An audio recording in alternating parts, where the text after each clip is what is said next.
কোথায়? আকাশে তো মেঘ করেনি, বৃষ্টিও হয়নি, তাহলে তাহলে জল এলো কি করে? তাহলে কি আমার ভাই কানাই কাঁদছে? তাহলে কি আমার ভাই কানাই কাঁদছে? হ্যাঁ কানাই, কানাই, তোর কি কষ্ট হচ্ছে? তুই কি কাঁদছিস? ওই না তো, না তো। ঠিক আছে, তুই আমাকে একটু নামিয়ে দিবি কানাই, একটু নামিয়ে দে না, একটু নামিয়ে দে।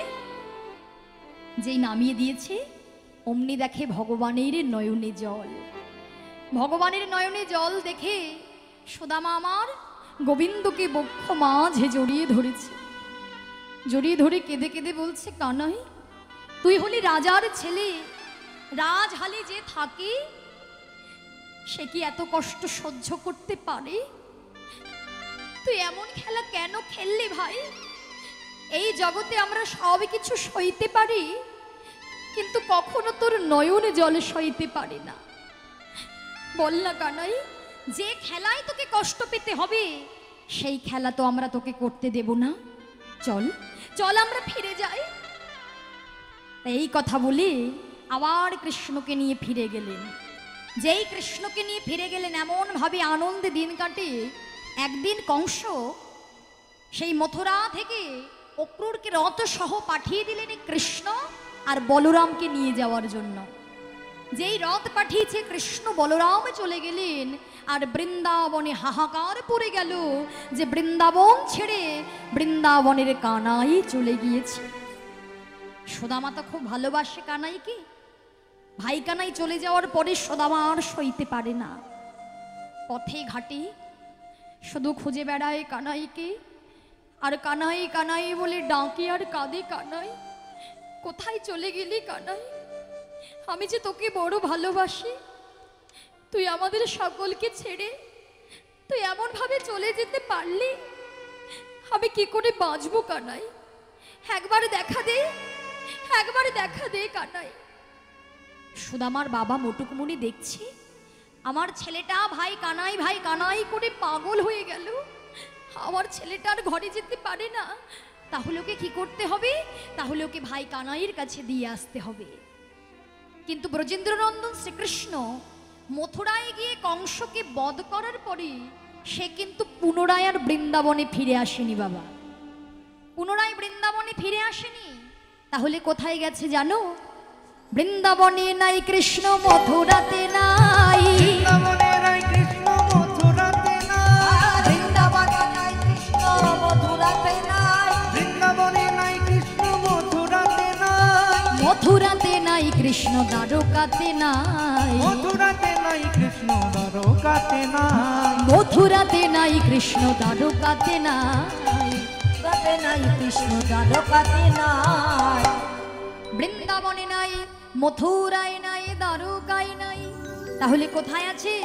সে আছে সন্দীপ মুনির আশ্রমে, অর্থাৎ গুরু পাটেনে। তাই গৌর হরি হরি।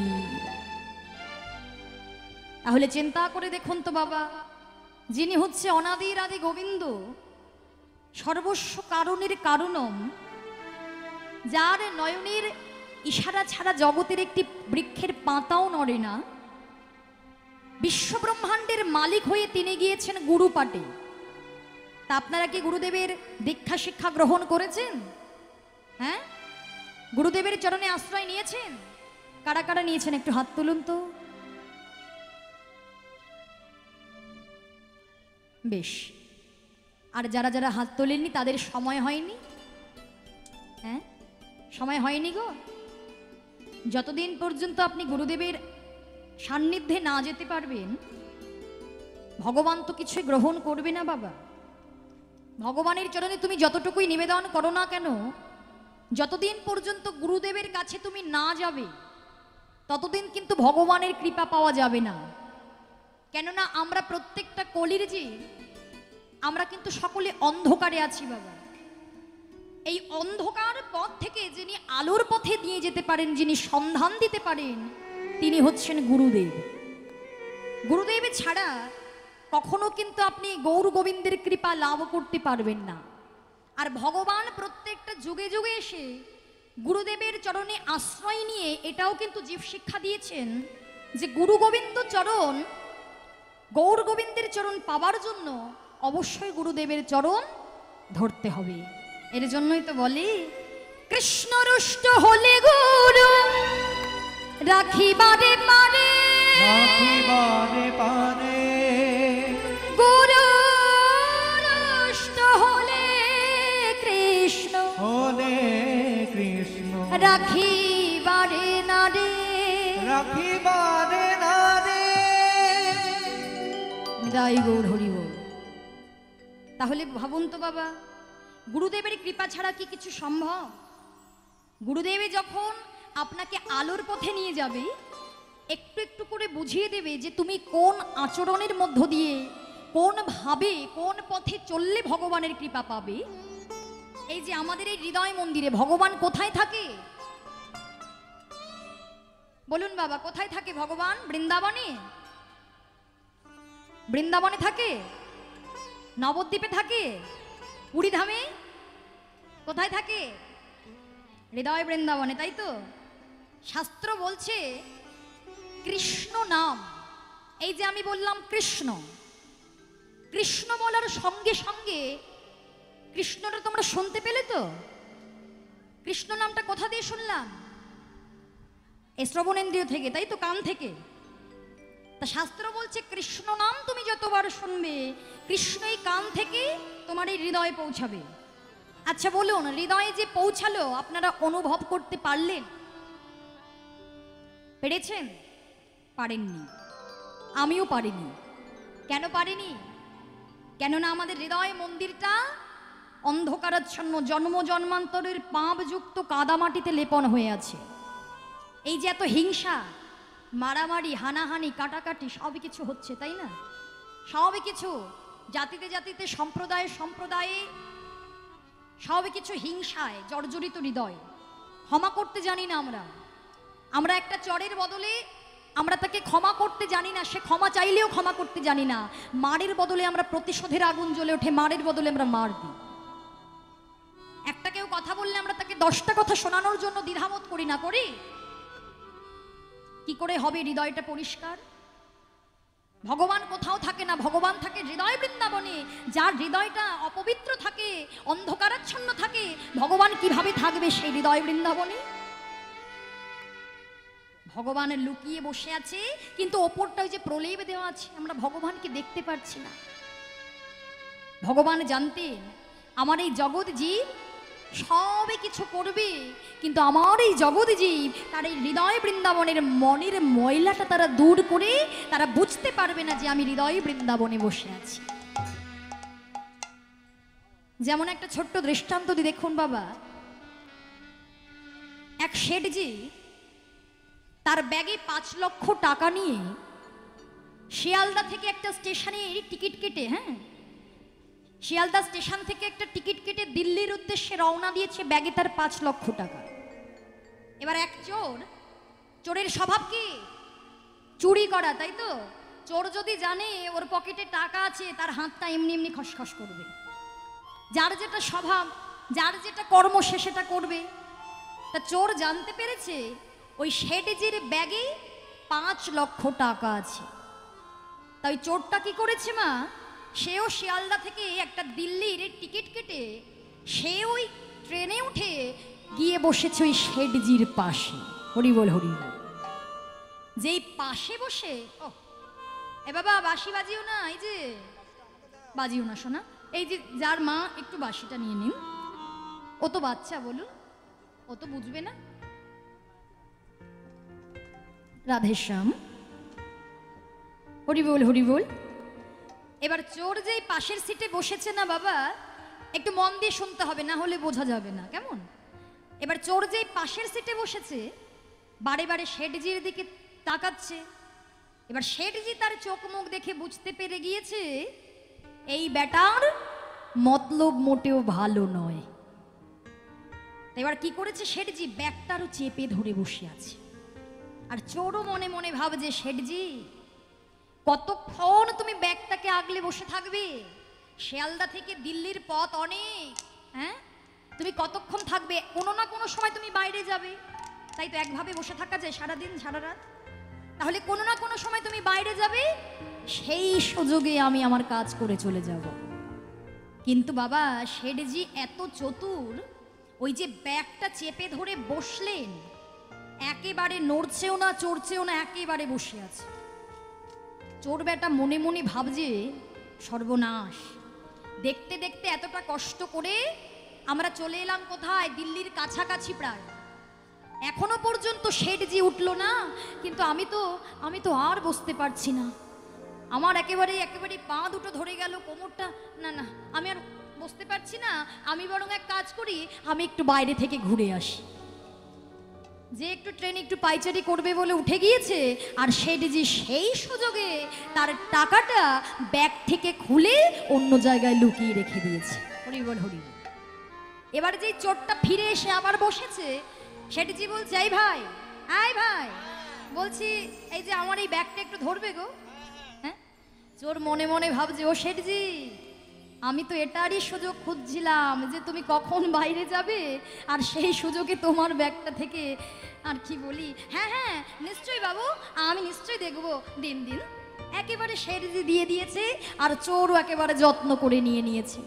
শেঠজি যেই বাইরে চলে গিয়েছে, অমনি সেই চোর বেটা কি করেছে, ব্যাগের চেনটা যে খুলেছে, দেখে টাকা একেবারে ফাঁকা। 5 লাখ তো দূরের কথা, 5 টাকাও নেই। 5 টাকাও নেই।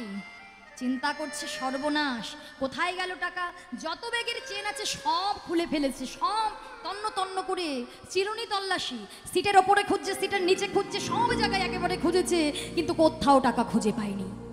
একেবারে মাথাটা পাগল পাগল হয়ে গিয়েছে, সর্বনাশ, এটা তো হতে পারে না, আজ পর্যন্ত যে কর্ম করার জন্য আমি গিয়েছি, সেই কর্ম আমি কোনোদিনও ব্যর্থতা লাভ করিনি।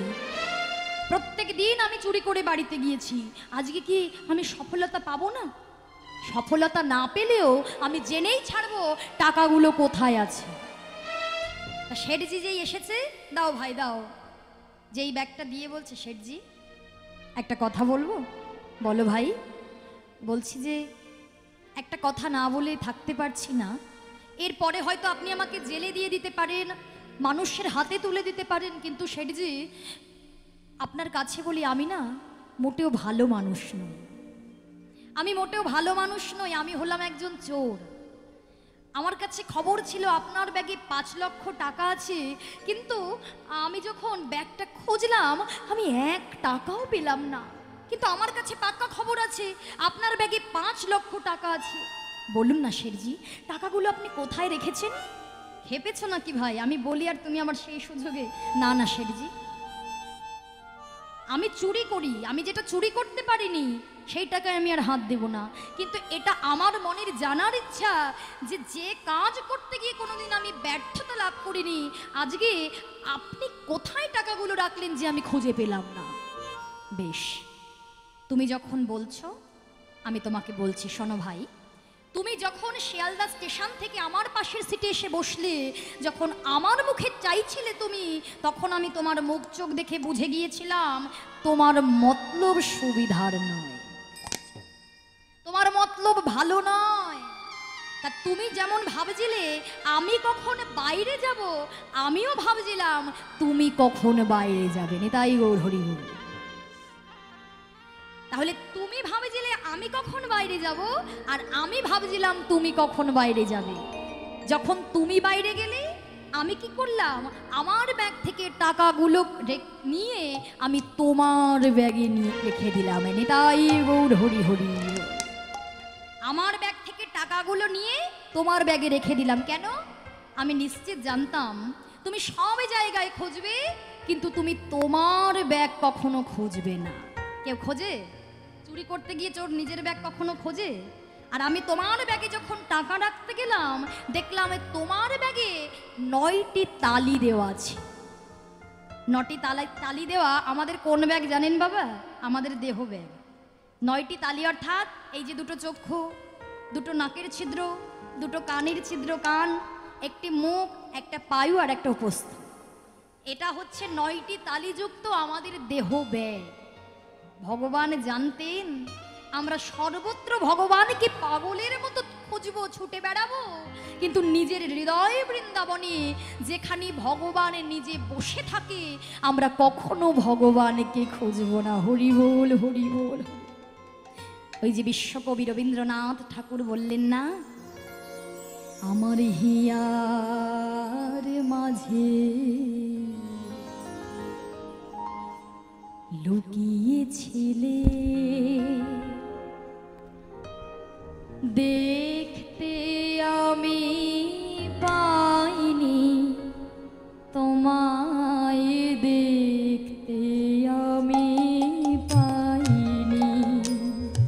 আমার হিয়ার মাঝে লুকিয়েছিলে, দেখতে আমি পাইনি তোমায়, দেখতে আমি পাইনি।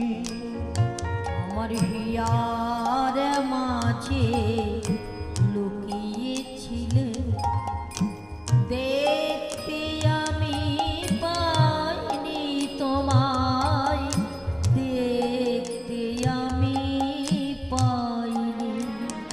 ওই বাহির পানে চোখ মেলেছে, বাহির পানে আমার হৃদয় পানে চাইনি, আমার হিয়ার মাঝে লুকিয়েছিলে, দেখতে আমি পাইনি তোমায়, দেখতে আমি পাইনি।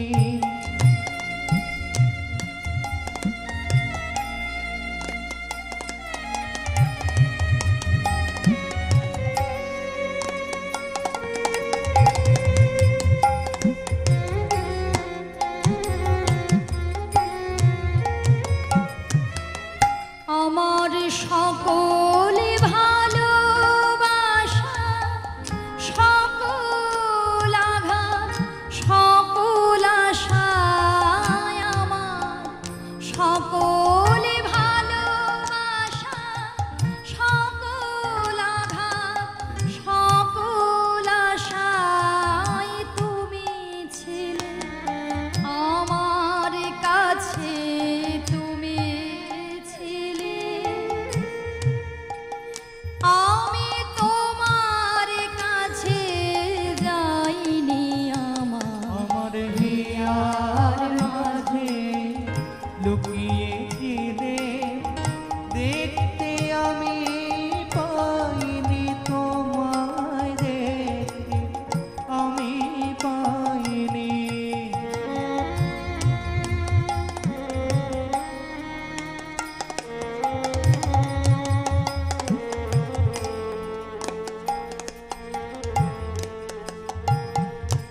দূরে আমি পাইনি। আমার হিয়ার মাঝে লুকিয়েছিলে, নিতাই গৌর হরি হরি বল, হরি। তোমায় দেখতে আমি পাইনি।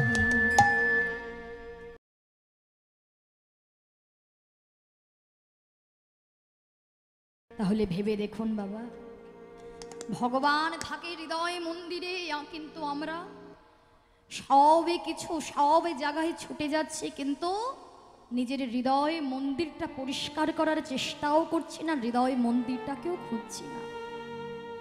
তাই তো সুদামা পাগল হয়ে যাচ্ছে, কানাই কোথায়, মথুরায় নাই, বৃন্দাবনে নাই, ভগবান আছে গুরুপাটে। সুদামার বাবা যখন শুনতে পেলেন যে ভাই কানাই আছে সন্দীপ মুনির আশ্রমে গুরুপাটে, সুদামার বাবা সুদামাকে নিয়ে শীঘ্র করে ছুটতে ছুটতে চললেন তাকে ভাই কানাইয়ের কাছে পৌঁছে দেবে বলে। যে কৃষ্ণ ছাড়া কিছু জানে না সে কি কৃষ্ণ ছাড়া থাকতে পারে বাবা? পারে না। যে জন ভগবানকে ভালোবাসে, ভগবানকে ভালোবাসলে এই জাগতিক জগতের ভালোবাসার সঙ্গে তো আর ভগবানের ভালোবাসার তুলনা হবে না। হবে? হবে বাবা? এই জগতে যারা ভক্ত ভগবানকে কি স্বার্থের জন্য ভালোবাসে? হ্যাঁ, আমাদের ভালোবাসা স্বার্থের জন্য। স্বার্থ যেখানে আমাদের ভালোবাসাও সেখানে। স্বার্থ যতদিন থাকে ভালোবাসা থাকে, কিন্তু স্বার্থ যখন মিটে যায়, স্বার্থ যখন আর হয় না, তখন ভালোবাসা আর থাকে না। কিন্তু ভগবান, ভক্ত যাকে ভালোবাসে, ভগবানকে ভালোবাসে, ভক্ত কখনো ভগবানকে স্বার্থের বিনিময়ে ভালোবাসে না। তাই তো ভগবান স্বার্থের জন্য ভালোবাসে না, আর ভক্ত স্বার্থের জন্য ভালোবাসে না। তাই সুদামার বাবাকে নিয়ে সুদামা চললেন কোথায়? ভাই কানাইয়ের কাছে। কেমন ভাবে যাচ্ছে জানো? আজ শিক্ষার উদ্দেশ্যে আজি তাহাই চলিল, শিক্ষার উদ্দেশ্যে আজি তাহারে চলিল, শিক্ষার উদ্দেশ্যে আজি তাহাই চলিল, শিক্ষার উদ্দেশ্যে আজ তাহাই চলিল।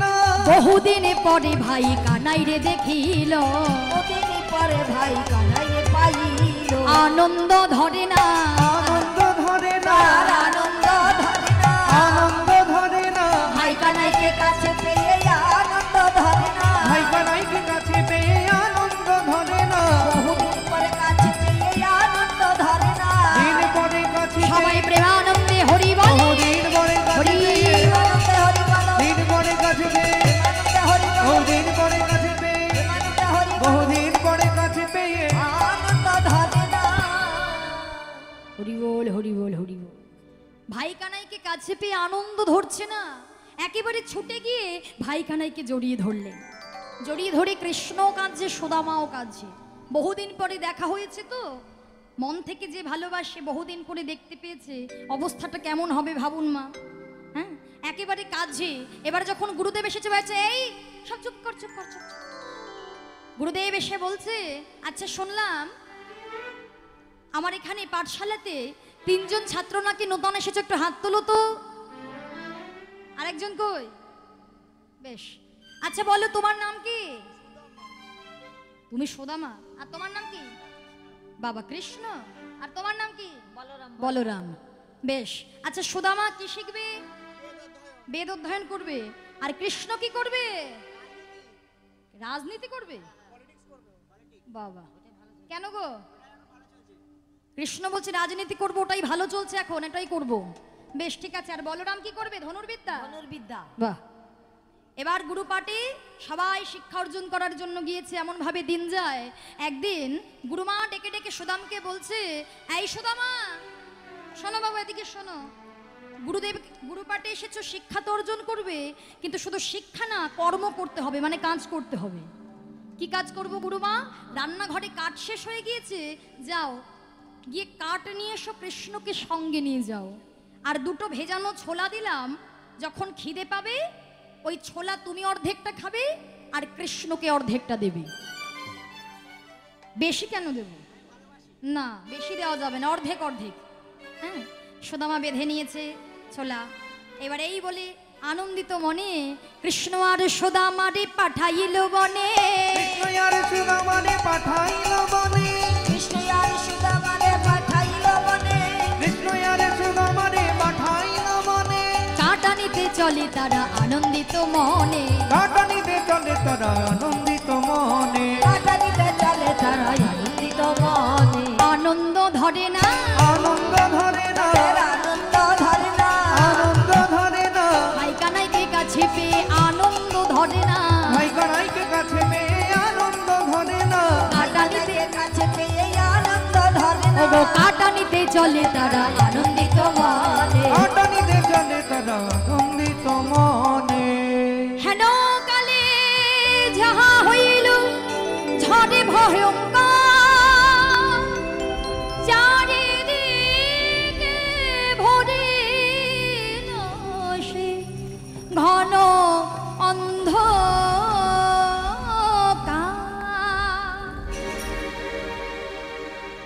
কাঠ কুড়াতে কুড়াতে বন জঙ্গলের মধ্যে হঠাৎ হেনকালে ভয়ঙ্কর ঝড় বৃষ্টি শুরু হয়ে গেল। প্রচন্ড ঝড়, প্রচন্ড বৃষ্টি, অন্ধকার হয়ে গেল।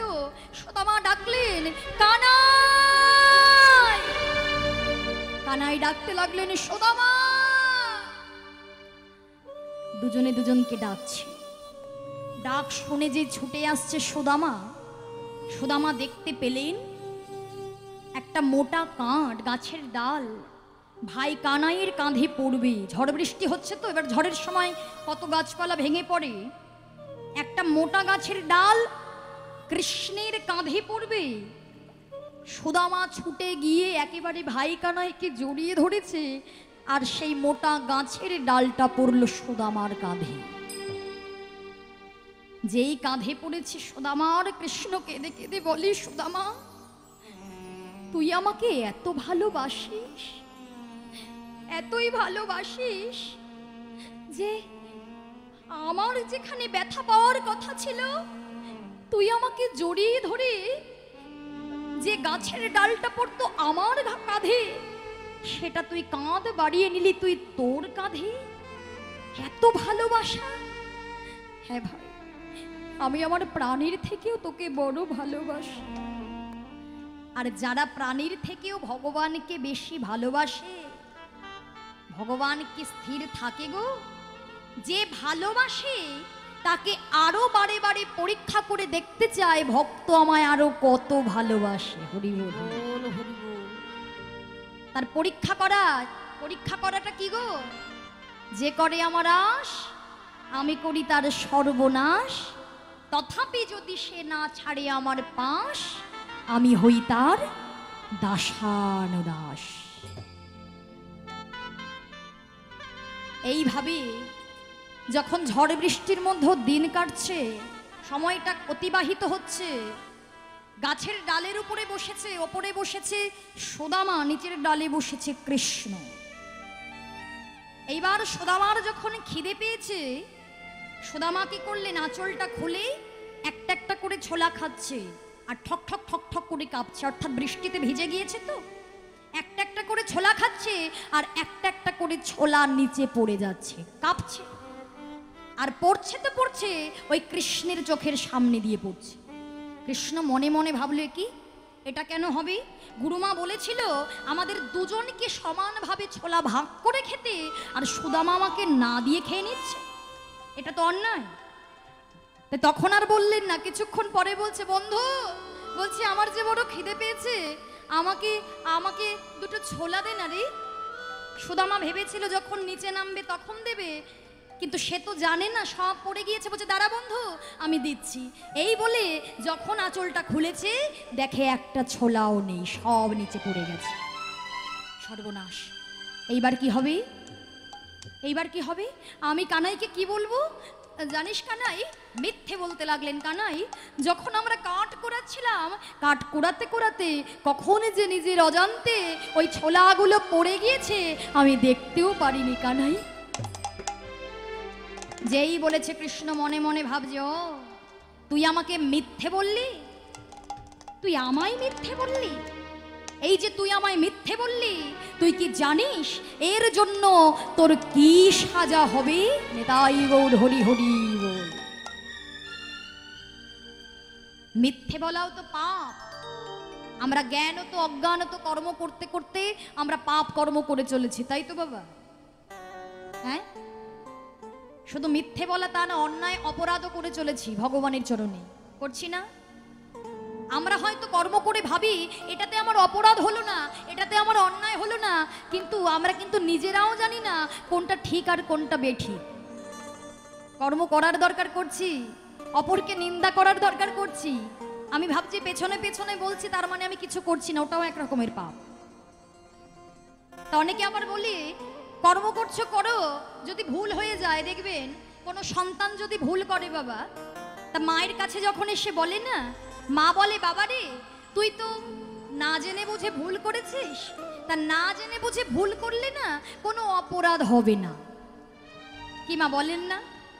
সন্তান যদি কোনো ভুল কাজ করে, বলেন না, তুই না জেনে ভুল করেছিস, অপরাধ হবে না। তা হয় না?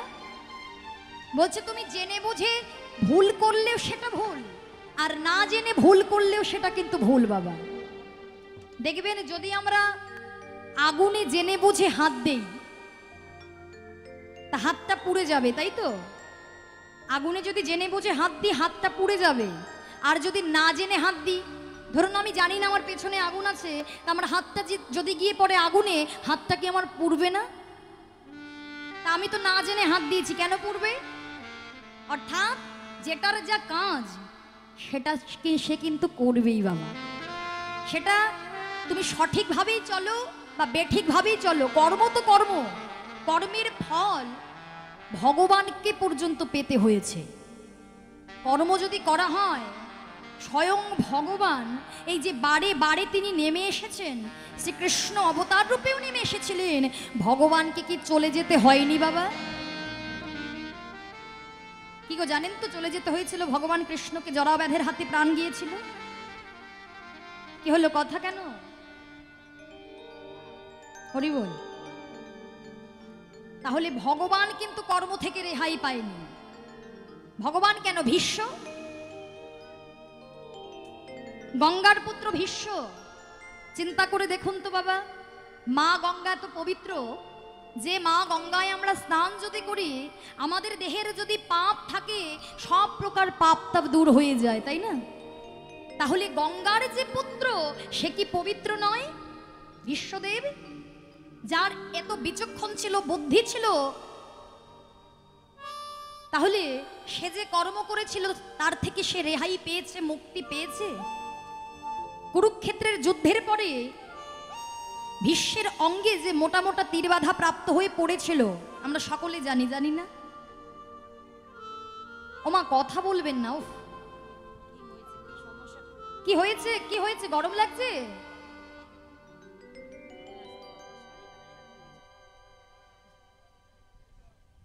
এত কথা কেন?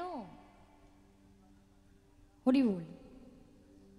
যে কথাগুলো আমাদের জ্ঞানীর চোখ খুলবে সেগুলো জানো। কি করে হবে? লীলা কথা শুনতে হবে না? সংসারের কথা তো এটা বলার জায়গা নয় গো। সংসারের জায়গা সংসারে, এটা হরি কথা শোনার জায়গা। কি কথা বলো না মা, অপরাধ হয়ে যাবে, তোমাদেরও হবে আমারও হবে। হরি বল, নিতাই গৌর হরি বল। এই যে গঙ্গার পুত্র ভীষ্ম কুরুক্ষেত্রের যুদ্ধের পরে মোটা মোটা তীর বাধা প্রাপ্ত হয়ে পড়েছিলেন। কদিন পড়েছিলেন? 58 দিন পড়েছিলেন। মোটা মোটা তীর বাধা প্রাপ্ত হয়ে যখন পড়েছিলেন 58টা দিন ধরে এত যন্ত্রণা, এত জ্বালা সহ্য করেছিল। ভেবে দেখুন তো বাবা, একটা ছুঁচ যদি আমাদের অঙ্গকে আঘাত করে আমরা সইতে পারি না, পারি না। আর সেখানে ভীষ্ম ওই মোটা মোটা তীর নিয়ে তীর বাধা প্রাপ্ত হয়ে 58টা দিন ধরে পড়েছিল, ছটপট করেছিল জ্বালায় যন্ত্রণায়, সাহায্য চেয়েছিল এদিক ওদিক, ওগো আমায় সাহায্য করো, তোমরা আমায় একটু জল দাও, একটু জল দাও, আমায় কেউ সাহায্য করো। কারোর কাছে সাহায্য পাইনি গো।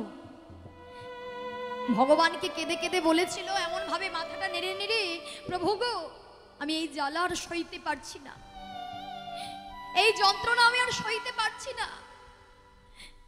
সবাই বলে তোমাকে ডাকলে নাকি পাওয়া যায়, তাহলে আমার এত যন্ত্রণা, এত কষ্ট আমি আর সইতে পারছি না, তুমি কি দেখতে পারছো না প্রভু? একবার কি আমায় শেষবারের মতো দেখা দেবে না? বলো না, কি অপরাধ আমার, কি অপরাধ, কি পাপ যার জন্য এত কষ্ট? ভগবান এসেছিল, মাথার কাছে দাঁড়িয়েছিল। ভগবান যেই এসে দাঁড়ালো, বিশ্ব বলছে প্রভু আজকে তুমি আমার সামনে দাঁড়িয়েছ, বিশ্ব সংসারের জীব তোমাকে ধ্যান করে, সাধনা করে, নয়নে জলে চরণ ধোয়াই দেয়। আর আজকে আমি তোমাকে কাছে পেয়েও ছুটে গিয়ে তোমার ওই চরণ দুটো ধরে আমি যে নয়নে জলে সেবা দেব, আমি পারছি না প্রভু। কেন পারছি না বলো না, কি আমার অপরাধ যার জন্য এত কষ্ট ভোগ করতে হচ্ছে? ভগবান বলেছিলেন, ভীষ্ম এটা হচ্ছে তোমার কর্মের ফল। কর্মফল? কি কর্ম? গঙ্গার পুত্র ভীষ্ম আমি পবিত্র, আমি তো জানি 7 জন্ম আমি কোনো পাপ করিনি। 7 জন্মের কথা আমার মনে আছে, 7 জন্ম আমি কোনো পাপ করিনি। তাহলে কোন কর্মের কথা তুমি বলছো প্রভু? আচ্ছা ভীষ্ম, 7 জন্মের কথা তোমার মনে আছে, 7 জন্মে তুমি কোনো পাপ করনি মনে আছে, কিন্তু 8ম জন্মের কথা কি তোমার মনে আছে? না, 8ম জন্মের কথা তো আমার মনে নেই। 8ম জন্মে তুমি ছিলে রাজকুমার, দাম্ভিক, অহংকারী। একদিন যেতে যেতে বনমধ্য যেতে যেতে রথটাকে নিয়ে যাচ্ছিলে, আর তোমার রথের সামনে, চাকার সামনে এসে পড়েছিল একটা মোটা সাপ। আর ওই সাপটাকে দেখে তুমি একটা মোটা লাঠি দিয়ে সাপটাকে একেবারে পিটিয়ে পিটিয়ে তুমি ক্ষত বিক্ষত করেছি। ভেবে দেখুন তো বাবা, এই কর্মগুলো কি আমরাও করি না? করি তো। আমরা কি ভেবে দেখি তাকে যেভাবে আমরা আঘাত করছি একদিন আমাদের জন্য কি ভয়াবহ এর পরিণাম হতে চলেছে, শাস্তি ভগবান আমাদের জন্য দিয়ে রেখেছে, এটা ভাবি না। সেই সাপটাকে আঘাতের পর আঘাত করে প্রাণটা চলে যায়নি, ওই লাঠিটা দিয়ে ওই সাপটাকে ধরে ছুঁড়ে মেরেছিল, আর সাপটা পড়েছিল ওই জঙ্গলের মধ্যে, কাটার মধ্যে, ঝোপের মধ্যে। জঙ্গলে কাটা ঝোপের মধ্যে যখন পড়েছে, একেতে তার ক্ষতবিক্ষত অঙ্গ, আবার সে বাড়ি বাড়ি বাইরে বেরোতে চাইছে, আর কাটাগুলো তাকে বাড়ি বাড়ি কাটার জ্বালায় সে জর্জরিত হচ্ছিল, বিদ্ধ হচ্ছে। ভেবে দেখুন, 58টা দিন ধরে ওই সর্প যেভাবে যন্ত্রণা পেয়েছিল, কষ্ট পেয়েছিল, ভগবানকে জানিয়ে রেখেছিল, প্রভু সবাই তো বলে তুমি আছো প্রভু, আজকে আমার এত কষ্ট, এত জ্বালা, আজকে আমার এই অবস্থা যার জন্য হলো, তুমি যদি থাকো তাহলে তুমি এর বিচার করো। নিতাই গৌর হরি হরি। সর্পটি জানিয়েছিল ভগবানকে, আর সেই কর্মফল তুমি 7 জন্ম যতই তুমি পুণ্য করো না কেন, তুমি যে জন্মেই পাপ করবে ওই পাপের ফল তোমাকে কোনো না কোনো জন্মে ভোগ করতেই হবে। হরি বল, হরি বল। এর জন্যই তো বলি বাবা, তুমি যাই কর্ম করো না কেন, আর আমাদের কলিযুগে আমাদের মতো জীবের তো হরিনাম আছে, অন্যান্য যুগে তো হরিনাম ছিল না। এই যুগে হরিনাম সব কিছু কাটিয়ে দিতে পারে, আমাদের মতো জীবকে মুক্তি দিতে পারে। এই ভগবানকে ডাকতে হবে, দুটো বাহু তুলে ডাকতে হবে, প্রভু আমি যতই অপরাধ করে থাকি না কেন, যতই অন্যায় করে থাকি না কেন, শেষের দিনে ওই চরণে আমায় ঠাই দিও। হরি বল, হরি বল,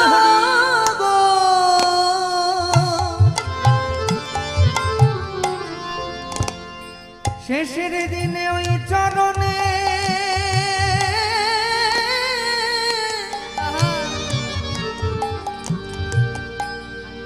আমায় ঠাই দিও,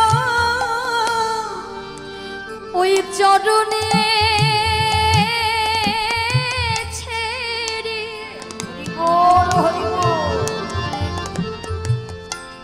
আমি কোথায় যাব বলো,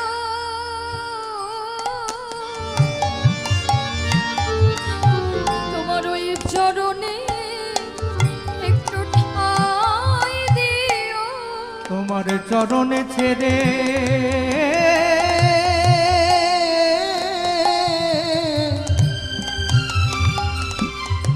আমি কোথায় যাব, তোমার ওই চরণে স্টেজের মধ্যে লাইট অফ হয়ে গেছে, দিও। স্টেজের মধ্যে লাইট অফ হয়ে গেছে, বাপিদা লাইটটা জ্বালানোর ব্যবস্থা করুন। আমার সকল অপরাধ লাইট অফ হয়ে গেছে, বাপিদা লাইটটা জ্বালানোর ব্যবস্থা করুন স্টেজের মধ্যে। একেবারে ক্ষমা করো, তুমি যে বিপদ ভঞ্জন মধুসূদন, আমার সকল অপরাধ ক্ষমা করো, তুমি বিপদ ভঞ্জন মধুসূদন, আমার সকল অপরাধ ক্ষমা করো, বিপদ ভঞ্জন মধুসূদন, আমার সকল অপরাধ নিতাই গৌর হরি হরি হরি। মধুসূদন, আমার সকল অপরাধ ক্ষমা করো। তোমার ওই চরণে ঠাঁই দিও। হরি বল, হরি বল।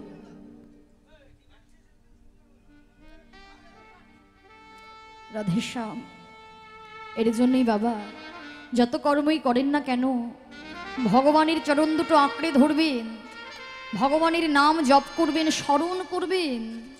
কেননা ভগবান যদি কৃপা করে সবে কিছু সম্ভব হতে পারি, তিনি ক্ষমা করতে পারেন আমাদের মতো অপরাধীকে। তাই তো কর্মফল সকলকে ভোগ করতে হবে। এই সুদামা মিথ্যে কথা বলার জন্য পরের দিন কৃষ্ণ গুরুপাঠে গিয়ে সুদামাকে ডেকে ডেকে বললেন, সুদামা, এই সুদামা, তুই না বলেছিলি তুই আমাকে বড় ভালোবাসিস? আচ্ছা, কতটা ভালোবাসিস? আমি আমার প্রাণের থেকে তোকে ভালোবাসি।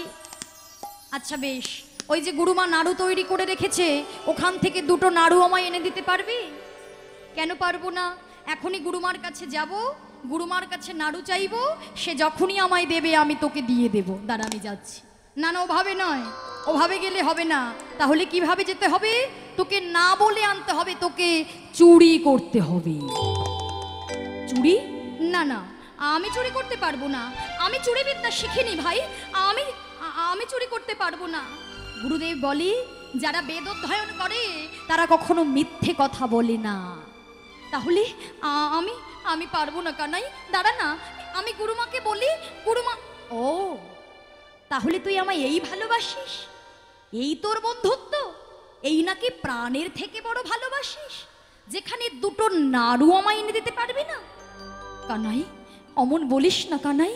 বেশ, আমি যাচ্ছি, তবে তুই এখানে একটু বসে থাক। যখন গুরুমাকে দেখবি আমাকে একটু সাবধান করে দিবি। এই বলে যখন সুদামা সেই নাড়ু দুটো নিয়েছে কৌটো থেকে, যেই নাড়ু নিয়েছে কৃষ্ণ বাহির থেকে চিৎকার করে বলছে, গুরুমা, গুরুমা, একবারে দেখে যাও, একবারে দেখে যাও, কে তোমার ঘরে প্রত্যেক দিন নাড়ু চুরি করে খায়। প্রত্যেক দিন বলো আমি নাড়ু খেতে ভালোবাসি বলে আমি নাকি চুরি করি? আজকে হাতে না হাতে প্রমাণ, দেখে যাও কে নাড়ু চুরি করে।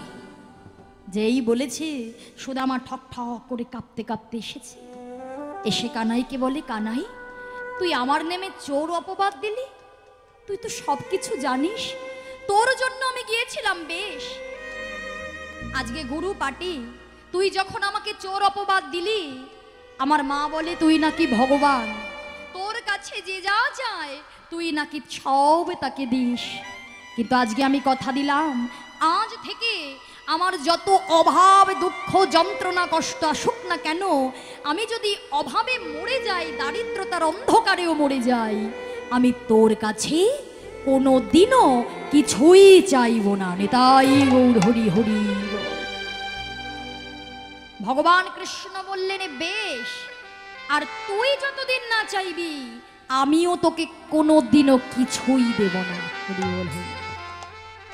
এই শর্ত হয়ে গেল, প্রতিজ্ঞা হয়ে গেল। কিছুদিন পরে গুরুদেব বললেন, যাও, তোমাদের শিক্ষা সম্পূর্ণ হয়েছে, তোমরা ফিরে যাও। চলে এলেন সুদামা, বলরাম, কৃষ্ণ আর এলেন না বৃন্দাবনে।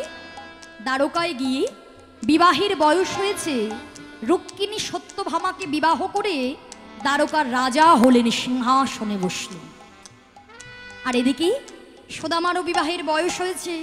সুদামার সঙ্গে এক কন্যার বিবাহ দেওয়া হলো, যার নাম হলো সুশীলা। কিন্তু ভাই কানাইকে এত ভালোবাসে, বাবারও গর্বে বুক ভরে যায়। সুদামার বাবা সকলকে ডেকে ডেকে বলে, দেখো, সবার ঘরে সন্তান আছে, কিন্তু আমার সন্তানের মতো কজন আছে? হ্যাঁ, সুদামা কি করে বাবা, এই যে বিপ্র হলো, বেদ অধ্যয়ন করে পণ্ডিত হলো, সে গ্রামে একটা পাঠশালা আছে, শিশুদেরকে শিক্ষা দেয়, তা থেকে যে কড়ি পায় সেটা দিয়ে তার দিন চলে যায়। সুন্দর সংসার, একটা সন্তান হলো। কিন্তু গোবিন্দ মনে মনে চিন্তা করছে, সুদামা তো আমার থেকে কিছু চায় না, কিন্তু আমি ওর থেকে সবই কিছু কেড়ে নিয়ে দেখতে চাই। হরি বল, হরি বল, নিতাই গৌর হরি বল।